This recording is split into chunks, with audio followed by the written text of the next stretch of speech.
I never thought I would be dealing with the police over a snow shovel. But here I was, sitting in my living room watching 3 feet of snow pile up outside while my HOA president was probably wondering why 2 officers were knocking on her door. My name is Isaac Norton, and I have lived in the Meadowbrook Hills subdivision in Buffalo, New York for about 4 years now. When my wife Jennifer and I first moved here, we thought we had found the perfect little community.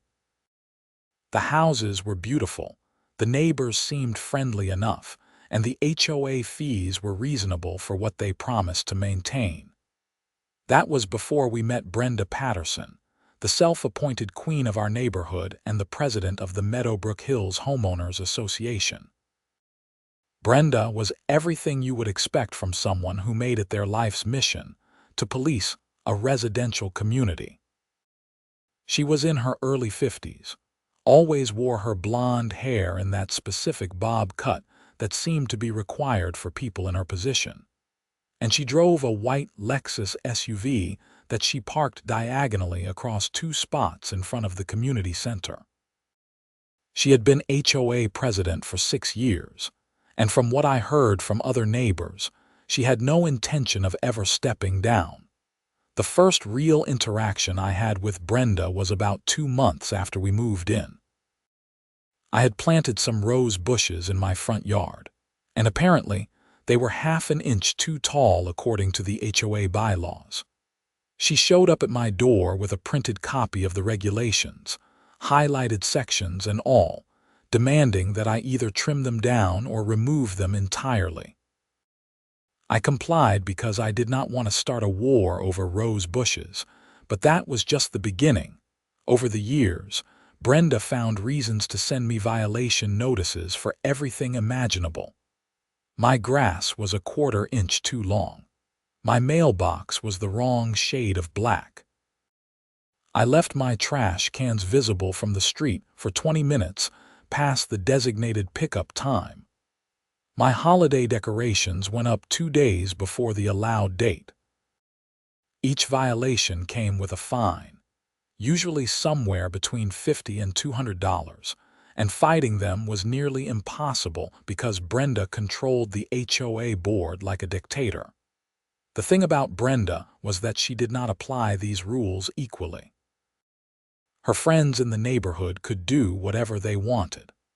Margaret Sullivan had a bright pink flamingo collection in her yard that violated at least 5 different bylaws, but she and Brenda had lunch together every Tuesday, so those stayed. David Chen had been parking his boat in his driveway for 3 years, which was explicitly forbidden, but his wife volunteered as the HOA secretary, so that was apparently fine. Meanwhile, I was getting fined because a single leaf from my oak tree dared to land on the sidewalk during fall.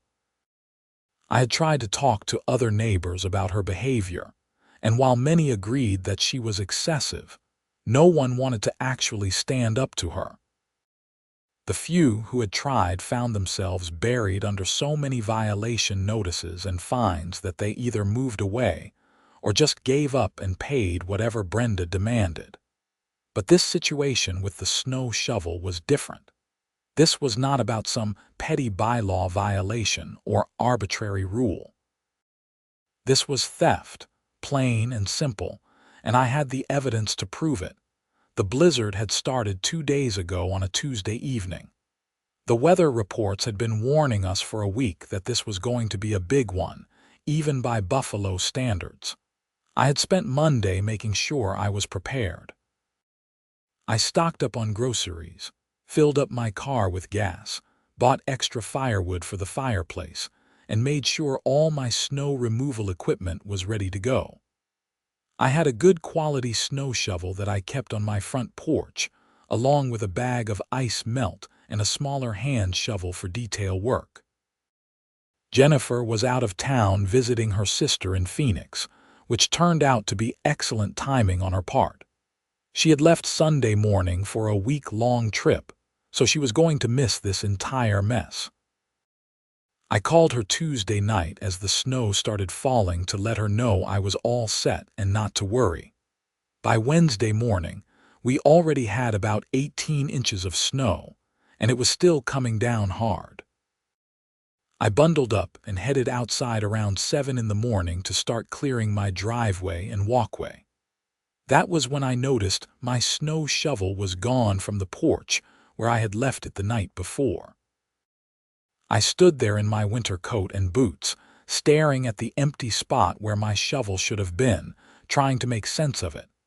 Who steals a snow shovel in the middle of a blizzard? I looked around my porch and yard, thinking maybe the wind had blown it somewhere, but there was no sign of it. The smaller hand shovel was still there, and so was the bag of ice melt, but my main shovel had vanished. I was frustrated but figured I would deal with it later.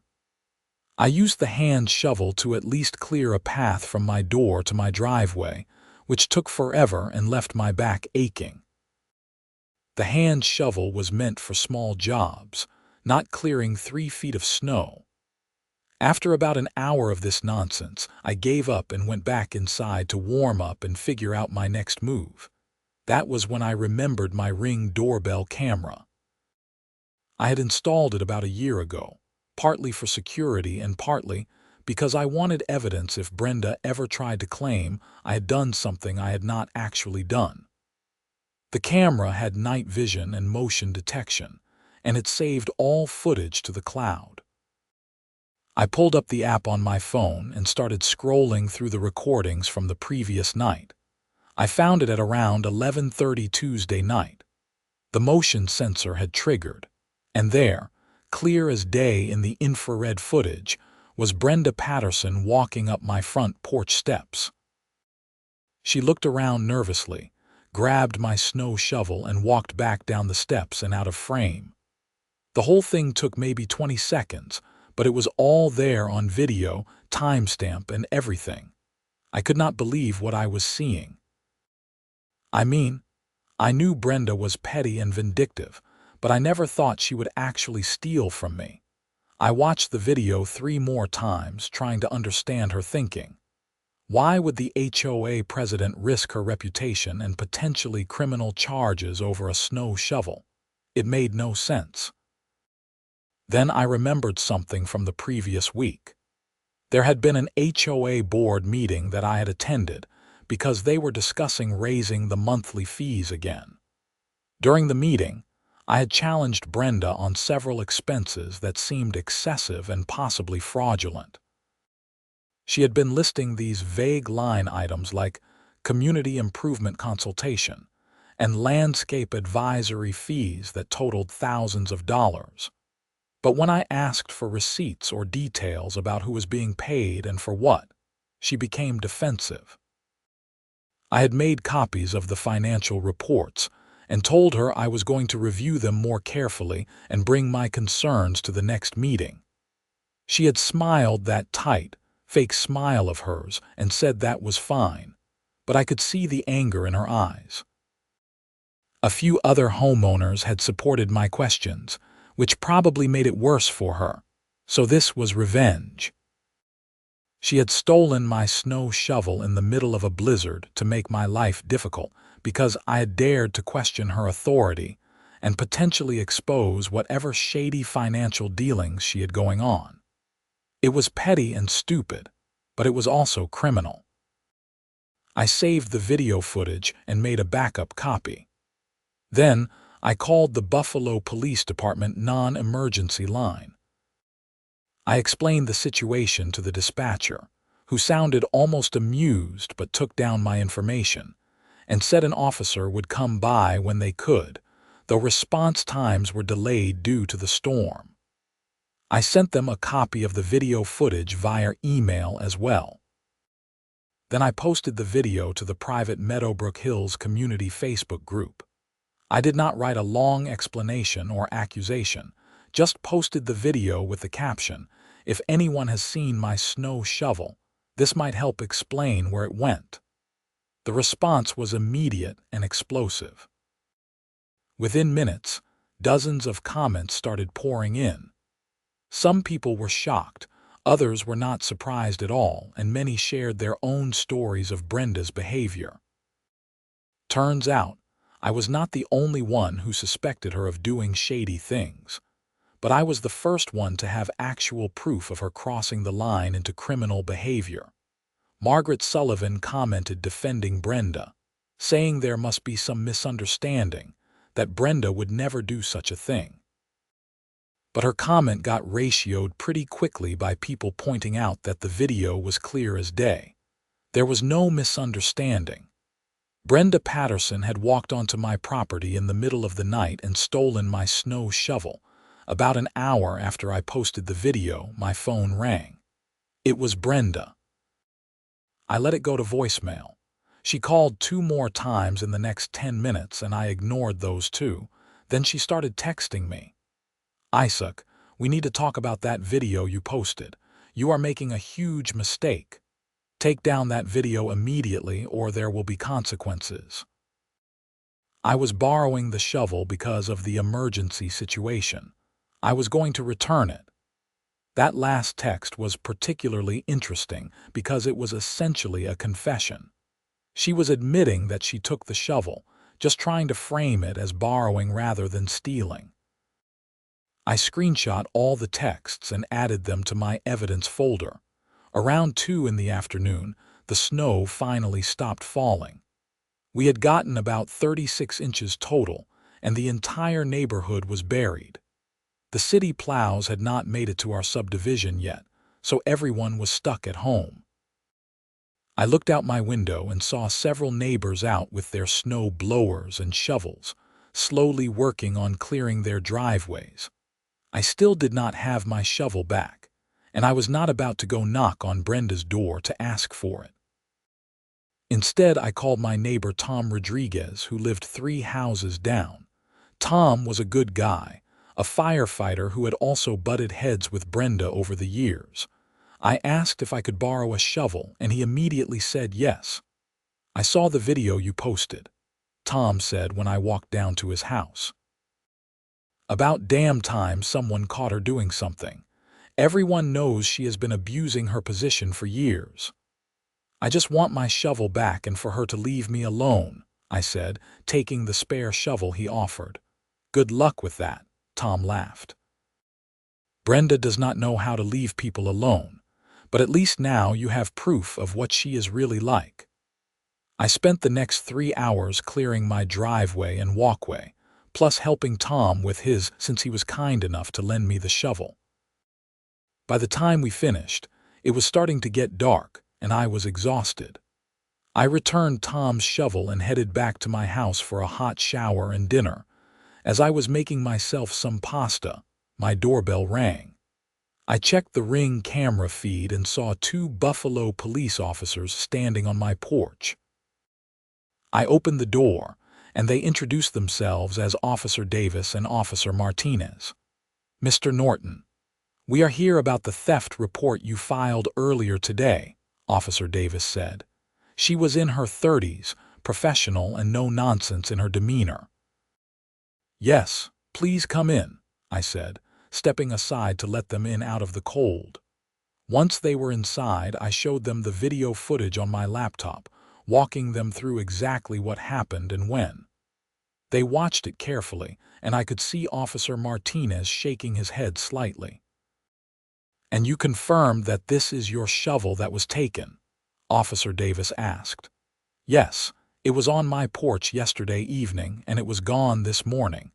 That is the only footage of anyone coming onto my porch during that time period." "You know this woman?" Officer Martinez asked, pointing at Brenda on the screen. "That is Brenda Patterson. She lives at 847 Maple Ridge Drive, about 4 houses down from here. She is the president of our HOA. The officers exchanged a look. Officer Davis took down the information in her notepad. "Has there been any ongoing conflict between you and Miss Patterson?" she asked. "She has fined me repeatedly over the years for minor HOA violations, but nothing that would justify this. Although last week, I did question some of the HOA finances at a board meeting, and she was not happy about it."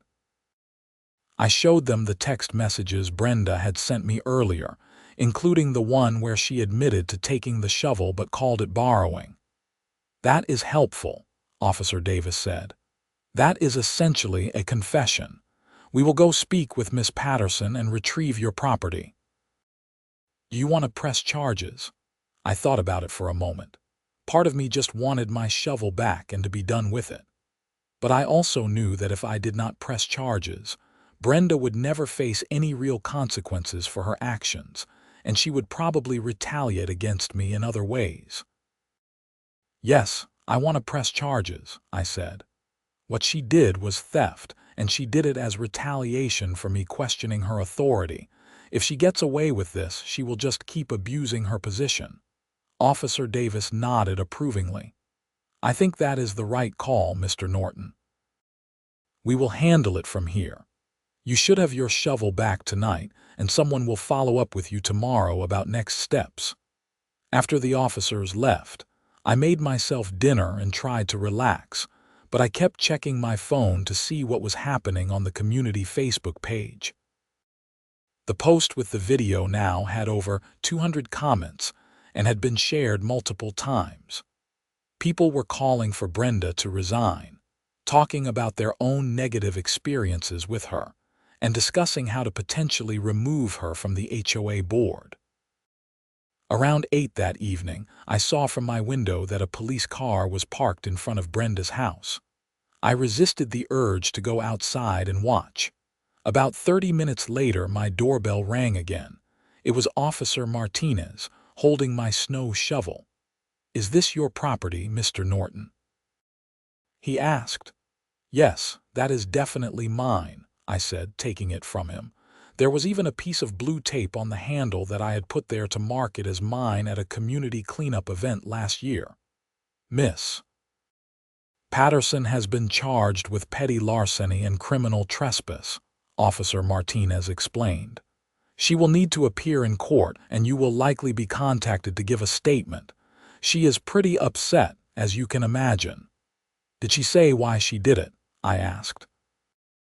Officer Martinez gave me a wry smile. She had several different explanations, none of which were particularly convincing. First, she said she was borrowing it and planned to return it. Then she said she thought it was community property. Then she claimed you had given her permission to take it. But the video pretty clearly shows otherwise. After Officer Martinez left, I finally felt like I could breathe again. I had my shovel back. Brenda was facing criminal charges, and the entire neighborhood now knew the truth about her behavior. I called Jennifer in Phoenix to update her on everything that had happened. "You are kidding me," she said, laughing in disbelief. "Brenda actually stole your shovel on camera."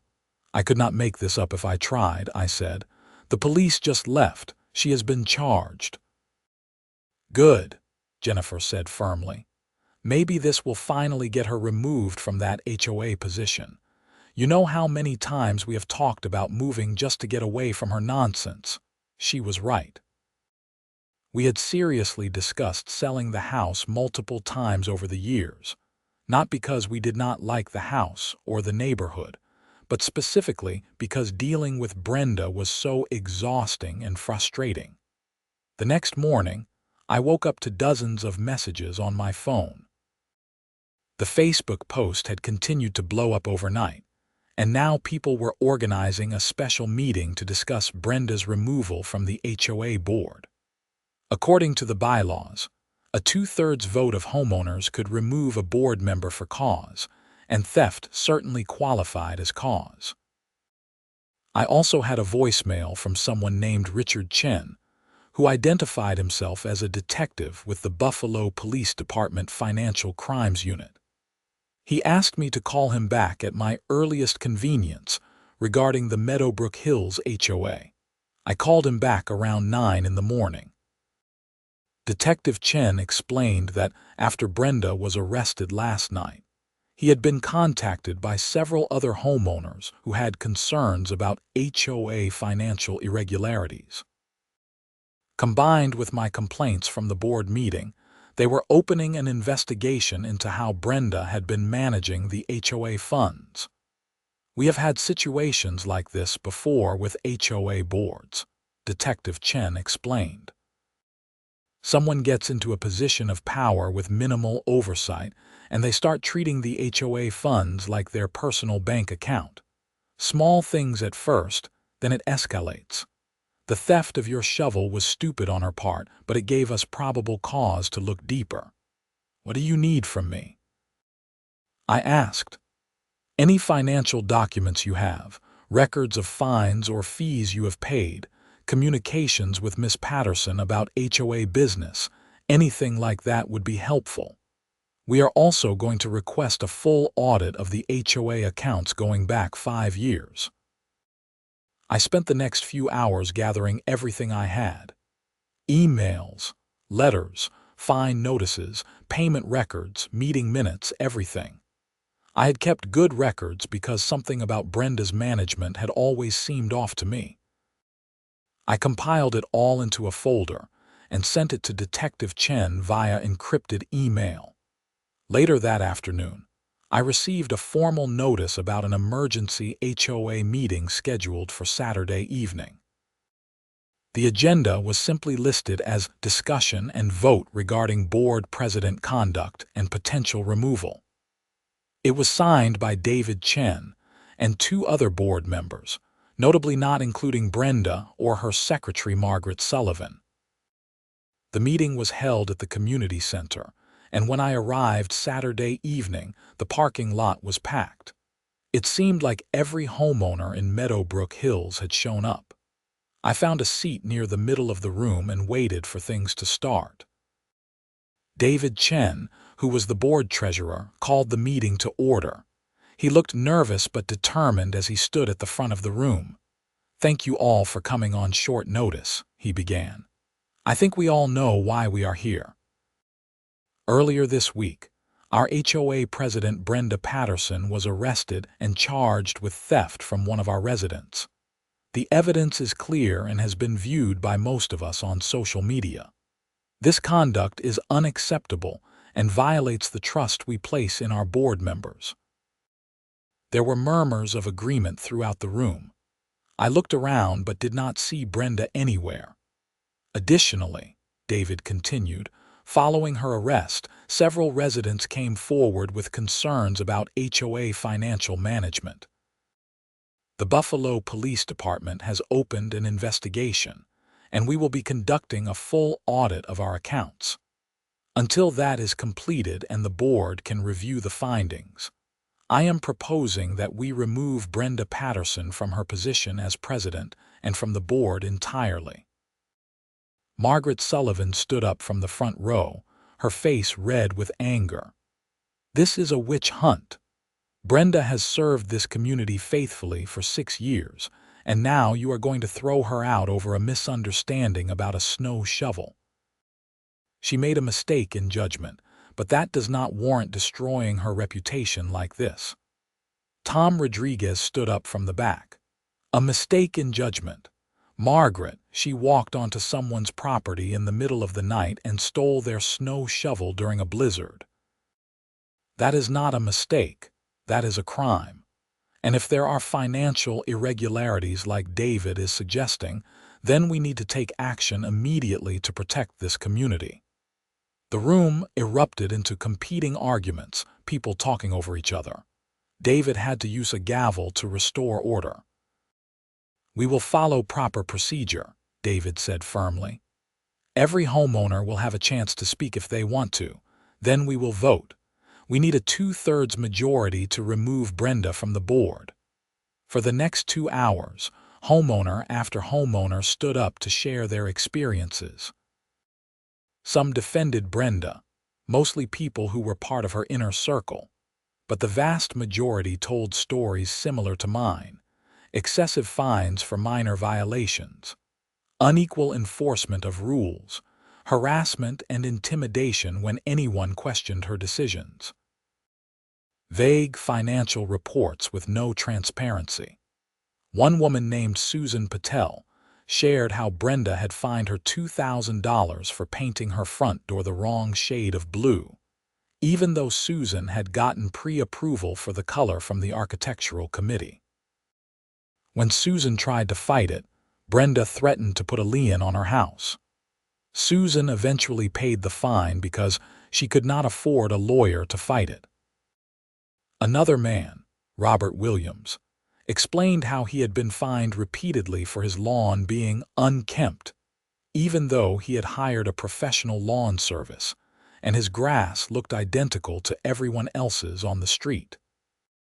He finally realized that Brenda was targeting him because his teenage son had accidentally hit a baseball into her yard and damaged one of her garden gnomes. His son had apologized and offered to pay for the replacement, but apparently that was not enough for Brenda. When it was my turn to speak, I kept it brief. I questioned the HOA finances at the last board meeting. 1 week later, my snow shovel was stolen from my porch in the middle of a blizzard. The police have video evidence of who took it, and that person has been charged with a crime. I think the connection is pretty clear. This is not about a snow shovel. This is about abuse of power and retaliation. After everyone who wanted to speak had their turn, David called for the vote. Of the 123 homeowners present or represented by proxy, 96 voted to remove Brenda from the board. That was well over the 2/3 required. The motion passes, David announced.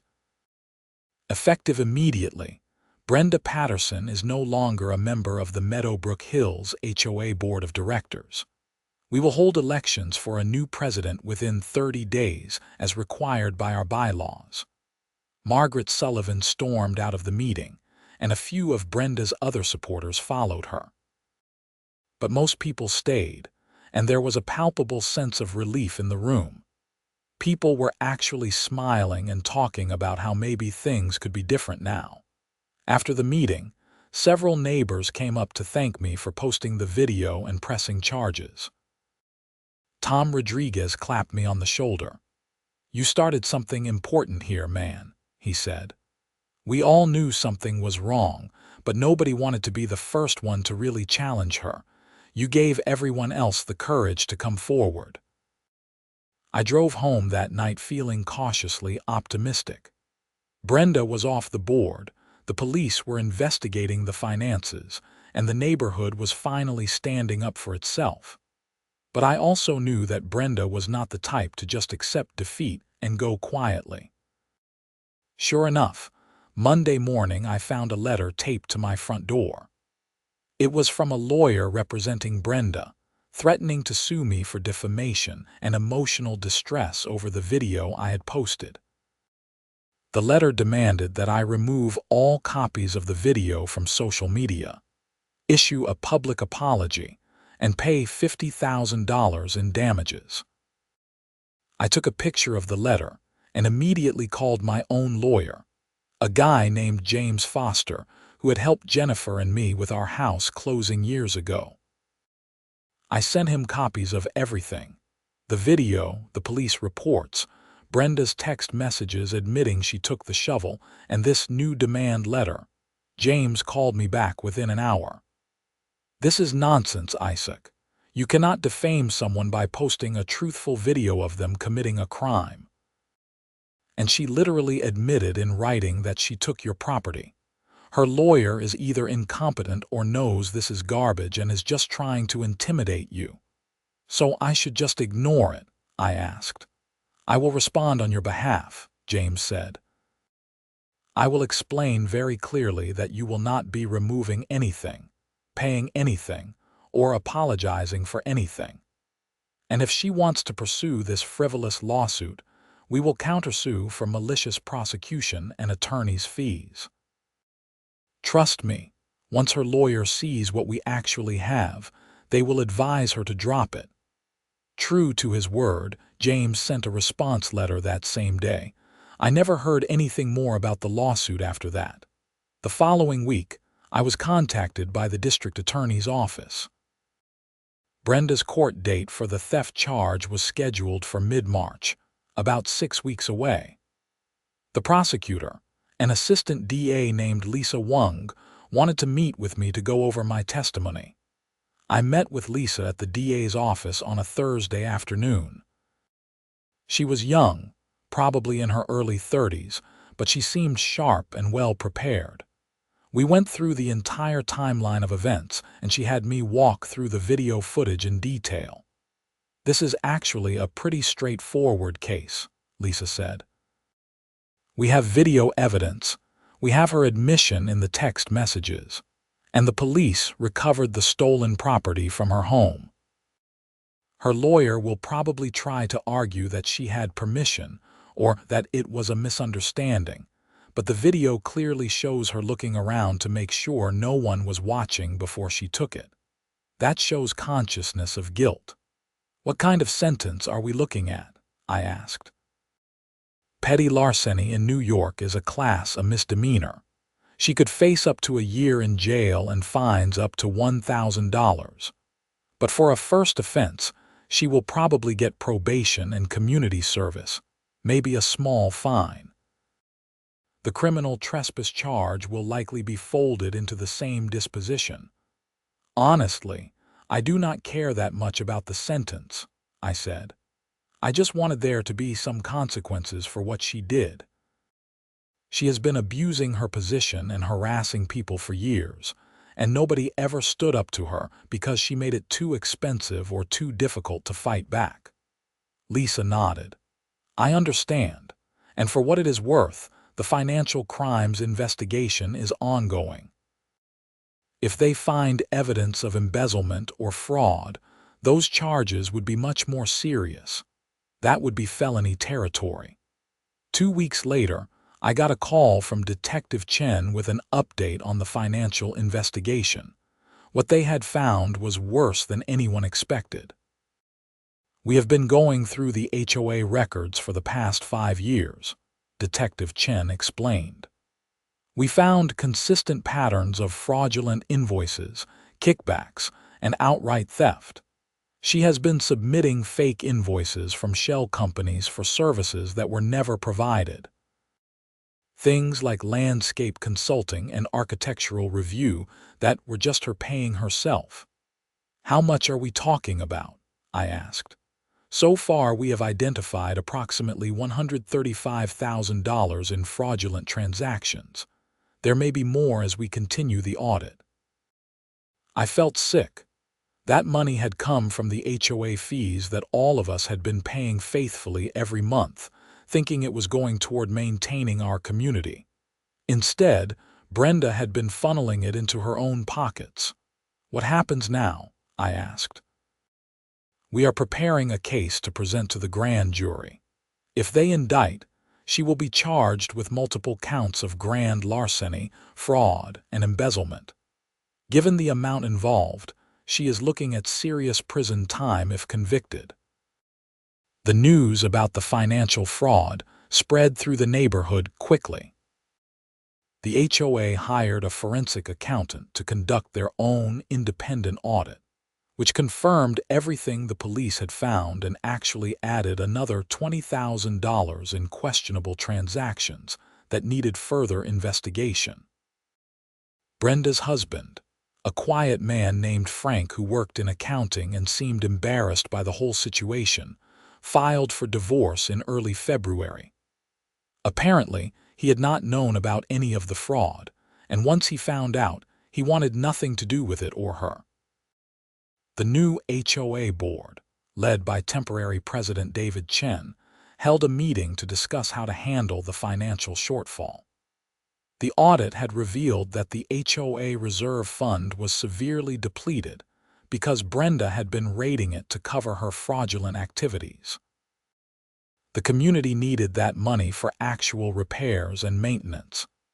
"We have consulted with our attorney," David explained at the meeting. "We will be filing a civil lawsuit against Brenda Patterson to recover the stolen funds. Additionally, our HOA insurance policy has coverage for this type of fraud, so we should be able to recover most if not all of the money. In the meantime, we are going to have to implement some temporary spending freezes on non-essential projects." People were angry, understandably. We had all been paying our fees, thinking that money was being properly managed and used for the community's benefit. Instead, one person had been treating it like her personal piggy bank for years. Brenda's court date for the theft charge finally arrived in mid-March. I took the morning off work to be there for the hearing. The courtroom was surprisingly crowded, with at least a dozen other Meadowbrook Hills residents there to watch. Brenda walked in with her lawyer, a tired-looking man in a rumpled suit. She looked different than I had ever seen her. Her hair was not styled, she was not wearing makeup, and she looked like she had aged 10 years in the past 2 months. She did not look at me or any of the other neighbors who were there. The hearing itself was brief. Brenda pled guilty to the theft charge, in exchange for the prosecution dropping the criminal trespass charge. The judge sentenced her to 1 year probation, 100 hours of community service, and ordered her to pay restitution for the cost of the shovel plus court fees, totaling about $300. As part of her probation terms, she was also ordered to have no contact with me and to stay at least 100 feet away from my property unless absolutely necessary. The judge made it clear that any violation of probation would result in jail time. Miss Patterson, I have reviewed your case and the circumstances surrounding this offense, the judge said sternly. While this may seem like a minor theft, you held a position of trust in your community, and you abused that position to retaliate against someone who dared to question your authority. That is troubling behavior that suggests deeper problems with your judgment and character. I am being lenient with your sentence because you have no prior criminal record, but I want to be clear that if you appear before me again on any charge, you will not receive such leniency.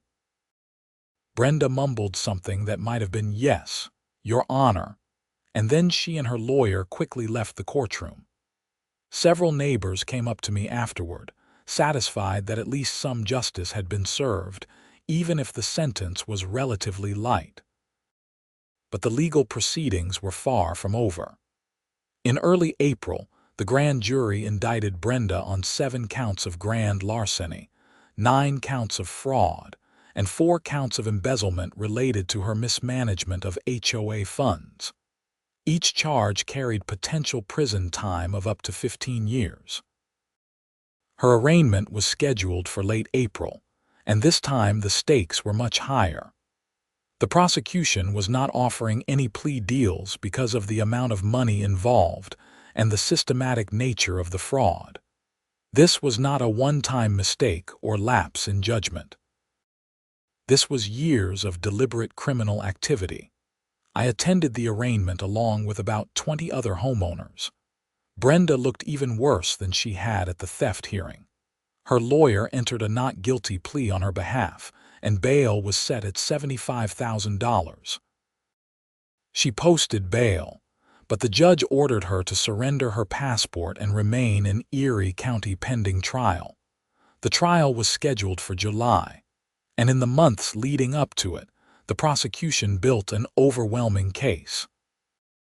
They had bank records, forged invoices, testimony from actual contractors who had never done work for the HOA but whose names had been used on fake invoices, and computer forensics showing that Brenda had created the fraudulent documents herself.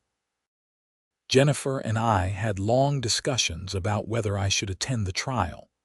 Part of me wanted to be there to see it through, but another part of me just wanted to move on with my life.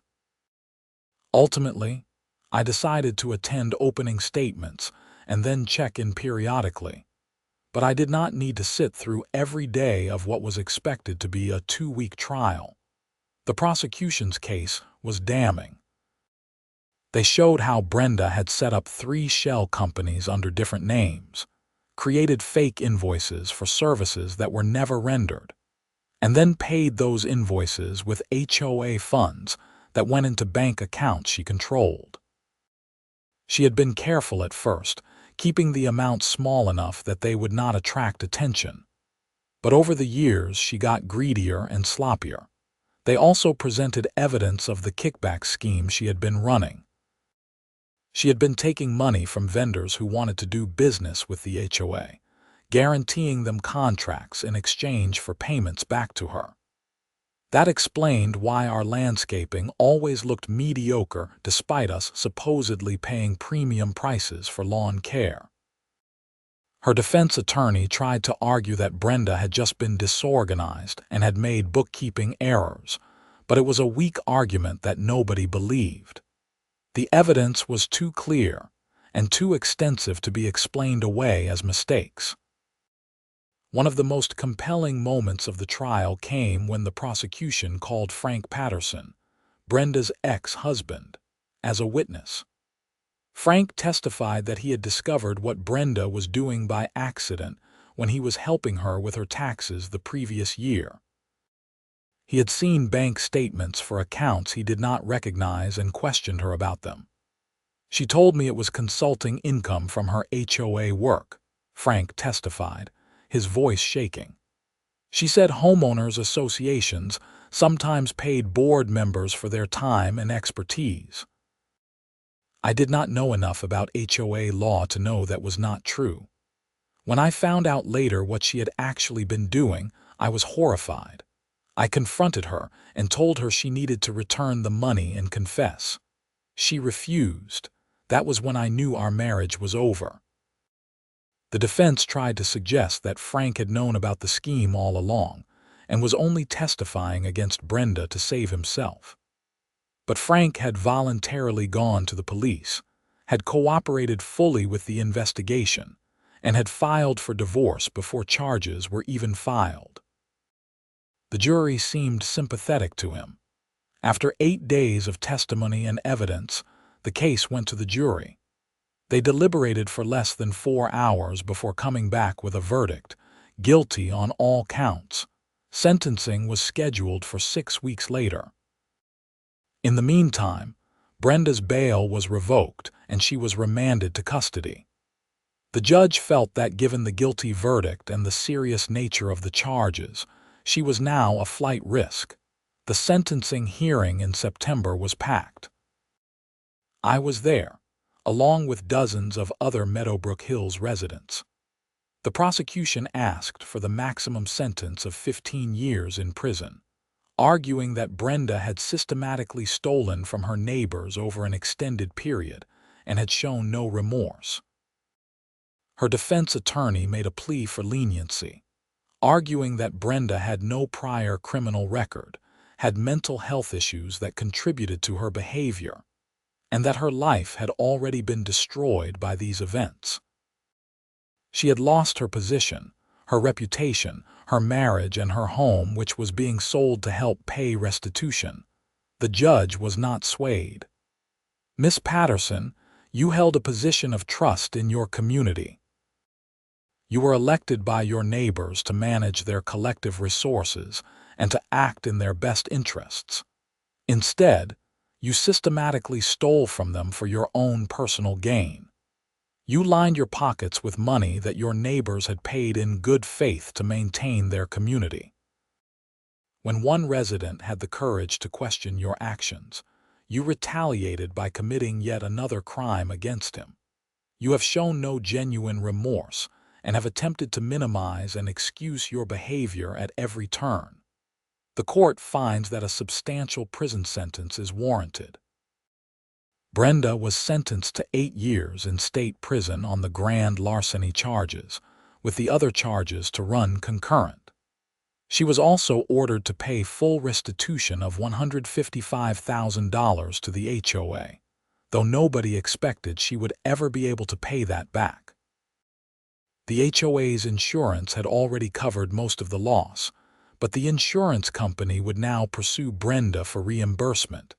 As the bailiff led Brenda out of the courtroom in handcuffs, she finally looked over at me. For just a moment, our eyes met. I did not see anger or hatred in her expression. I saw someone who had finally realized the full consequences of her actions and was utterly broken by it. Despite everything she had done, I felt a strange sense of sadness for her. Outside the courthouse, reporters were waiting to interview people about the case. It had become a pretty big local news story, an example of HOA corruption gone wild. I declined to give any on-camera interviews, but I did provide a written statement. I hope this case sends a message that HOA board members are not above the law. They have a fiduciary duty to the homeowners they serve, and when they violate that trust, there must be consequences. I am glad that justice was served, and I hope our community can now move forward in a positive direction. The next few months were focused on healing and rebuilding within Meadowbrook Hills. The new HOA board, which now included me as treasurer after I was elected in a special election, implemented new financial controls and transparency measures. All financial reports were now posted online for any homeowner to review. Any expenditure over $1,000 required approval from at least 3 board members. We hired an independent auditor to review the books quarterly. We also completely rewrote the HOA bylaws to prevent any one person from having too much power. The president's term was limited to 2 years, with a maximum of 4 consecutive years before they had to take at least 1 year off. Board decisions required majority votes, not just presidential decree. And we established a real process for homeowners to challenge fines and violations without fear of retaliation. The changes were not just procedural. The entire culture of the neighborhood shifted. People were more willing to speak up when something seemed wrong. Board meetings became actual discussions rather than Brenda lecturing everyone. Enforcement of rules became more reasonable and equitable. That Christmas, Tom Rodriguez organized a neighborhood party at the community center. It was the best attendance we had ever had, and the atmosphere was genuinely warm and friendly. People were actually enjoying living in Meadowbrook Hills again. Jennifer and I stood by the refreshment table, watching neighbors who had barely spoken to each other during the Brenda years now laughing and talking like old friends. "You know, when all this started, I was just mad about my snow shovel," I said to her. "I never imagined it would lead to all this." "That is how these things work sometimes," Jennifer replied. "One person finally says enough is enough, and it gives everyone else permission to do the same. You did not just get your shovel back, you helped get your whole neighborhood back." She was right. The snow shovel theft had been the catalyst, but the real story was about a community finding its voice and standing up to someone who had been abusing her power for far too long. It was about people realizing that they did not have to accept mistreatment just because someone had a title or position. As for the shovel itself, I still have it. It sits on my front porch every winter, a reminder of how something small can lead to something big when you stand up for what is right. Sometimes neighbors joke about it, calling it the most famous snow shovel in Buffalo. I just laugh and tell them I hope it never makes headlines again. The following spring, we held elections for permanent HOA board positions. David Chen was elected president, and he did an excellent job of leading the community in a fair and transparent way. The neighborhood became known as a model for how an HOA should operate, and we even had other local HOAs reach out asking for advice on implementing similar reforms. Brenda became eligible for parole after serving 5 years of her sentence, but her first request was denied. The parole board felt she had not demonstrated sufficient understanding of the harm she had caused or adequate remorse for her actions. She would have to serve at least another year before she could apply again. Frank Patterson moved away shortly after the trial ended. Last I heard, he had relocated to Colorado and was trying to rebuild his life. I actually felt bad for him. He seemed like a decent person who had been married to the wrong woman. He had done the right thing in the end, which could not have been easy. Margaret Sullivan remained in the neighborhood, but kept a low profile. She never apologized for defending Brenda or for her role in enabling the toxic HOA culture, but she also never challenged the new board or caused problems.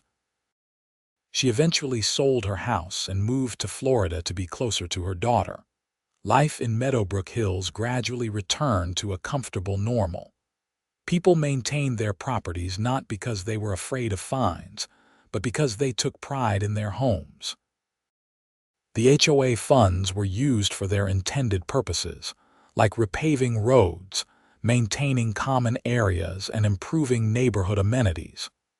Disputes were handled fairly and reasonably. I continued to serve as treasurer for 2 terms, then stepped down to let someone else have a turn. But I stayed involved and attended board meetings regularly. I had learned that community involvement mattered, that staying informed and engaged was the best way to prevent future abuses of power. On the 5-year anniversary of the snow shovel incident, a local news station did a follow-up story about HOA reform in the Buffalo area, using Meadowbrook Hills as a positive example. They interviewed me, David Chen, and several other homeowners about the changes that had been implemented and the lasting impact of the case. The thing about HOAs is that they can be a positive force in a community when they are run properly, I said during the interview. But they can also be tools for petty tyrants if there are not adequate checks and balances. What happened here was not just about one corrupt president. It was about a system that gave her too much power and a culture where people were afraid to speak up. Changing that system and that culture was what really mattered. The reporter asked if I had any regrets about how things unfolded, given the upheaval it caused in the community. No regrets, I said firmly. Yes, it was disruptive and stressful, but it was necessary. Sometimes you have to tear things down to rebuild them properly. The community we have now is so much healthier and stronger than what we had before. It was worth the trouble. Jennifer and I ended up staying in Meadowbrook Hills much longer than we originally planned. We had talked about moving so many times during the Brenda years, but after the reforms, we genuinely loved living there. We made real friends in the neighborhood, people we regularly socialized with outside of HOA business. We felt like we were part of a real community, not just residents of a subdivision ruled by an iron fist.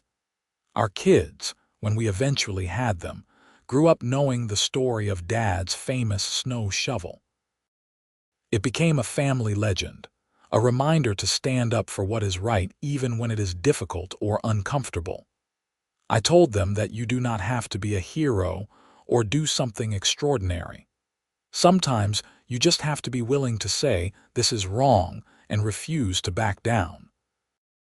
The snow shovel itself, that humble tool that started everything, eventually wore out from years of use. The wooden handle cracked one winter, and I finally had to retire it. But I kept it in the garage, a memento of a strange chapter in my life that taught me important lessons about community, accountability, and the importance of speaking truth to power. If I could go back to that morning when I discovered my shovel was missing, knowing everything that would happen as a result, would I do anything differently? Would I just let it go, write it off as a loss, and avoid all the stress and conflict that followed? No. I would do exactly the same thing. Because it was never really about a snow shovel. It was about drawing a line and saying that some behavior is unacceptable, regardless of who is doing it or what position they hold. It was about refusing to be a victim of petty tyranny and standing up not just for myself, but for everyone else who had been mistreated but felt powerless to fight back. That is the real story of the snow shovel. Not the theft itself, not the criminal trials, not even the reforms that followed. The real story is that ordinary people have more power than they realize when they are willing to use it. That accountability matters. That documentation matters. That one person's courage to challenge wrongdoing can inspire others to do the same. And maybe, just maybe, that sometimes the best thing you can do is install a Ring camera on your front porch. You never know when you might need the evidence.